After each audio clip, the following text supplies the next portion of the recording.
You're watching News 54.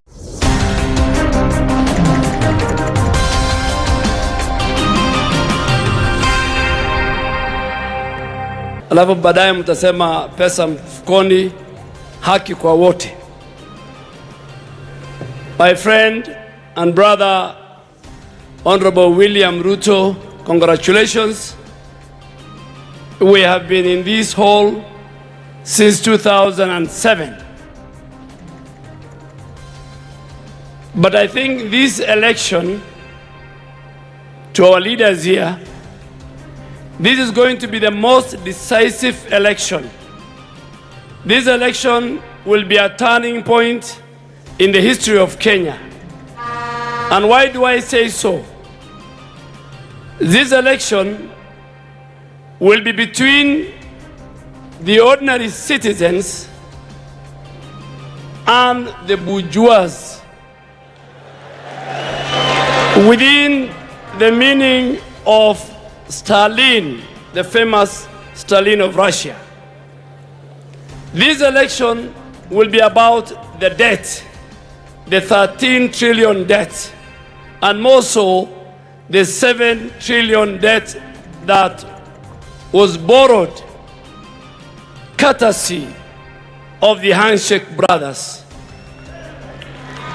This election will be decisive, and I want to speak for where I come from and the religion that I profess.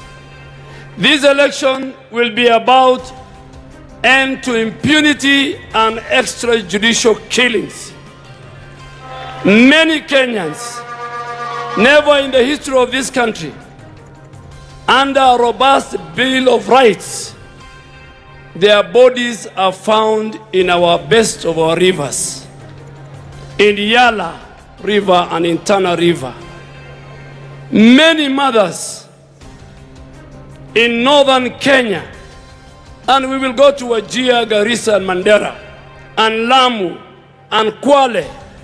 Many women have lost their brothers, their husbands, their sons through state-organized extrajudicial killing. This government that we are going to form must stop and must protect the lives of innocent Kenyans. This election is going to be about protecting the 2010 Constitution. This election will be about those who tell us that for you to ascend to public office, your father and your family must have a history. This election will be very, very decisive, because for the first time in our country, a sitting deputy president was humiliated, both in his personal capacity and in the office that he holds, that the Constitution created. And I want to thank the framers of the 2010 Constitution that insulated the office of the Deputy President. If that was not done, today William Ruto will not be sitting here as the Deputy President of the Republic of Kenya.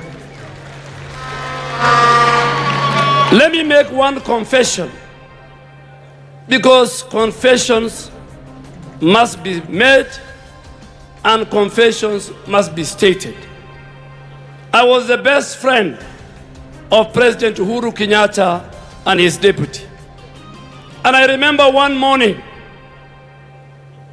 in one of the most rare parliamentary groups in State House, that the president engaged me, and he engaged me on his relationship with the deputy president. And he convinced me Si lazima tutoboe.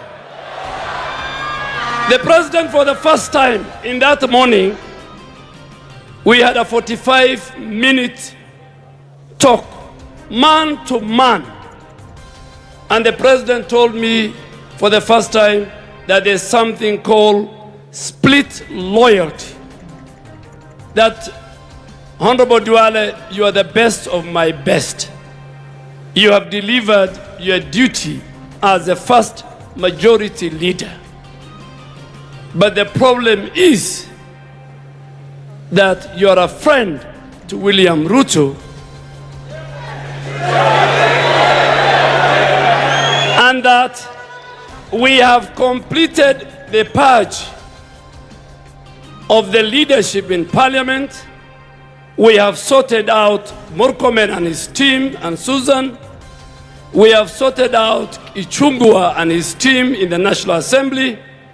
But I have been told, because of your split loyalty and friendship with William Ruto, the snake is still, the head of the snake is still in parliament. And I had only one answer for President Uhuru Kenyatta, my very good friend. I told him I'm a man of God, and I'm a Muslim, and I have walked a long journey with William Ruto. I am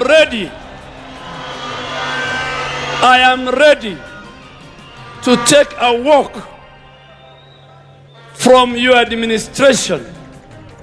I am ready to take a walk with the coveted constitutional office of the leader of majority than me being involved in your politics of deceit and betrayal and backstabbing. I shook his hand, and we went and walked to the parliamentary group. I will give you more when you get an opportunity to read the book that I'm about to complete.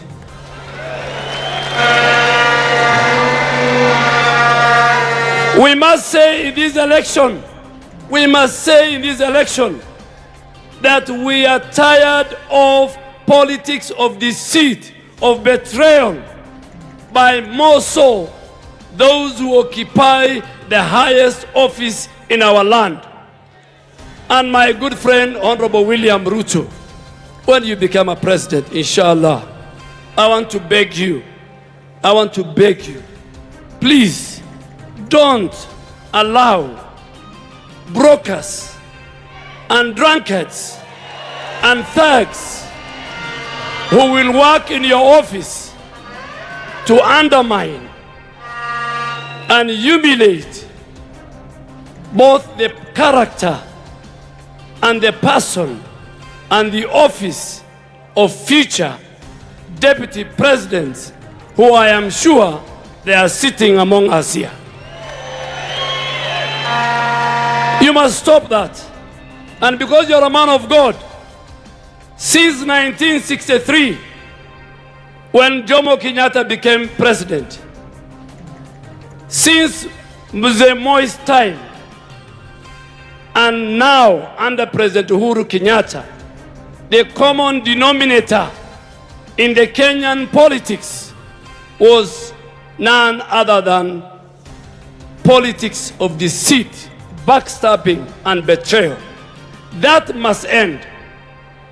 And that's why over 145 members of parliament of the National Assembly from all regions and all communities and all religions, we stood on the high moral ground and say, we will not leave William Ruto at the slaughterhouse. We will not.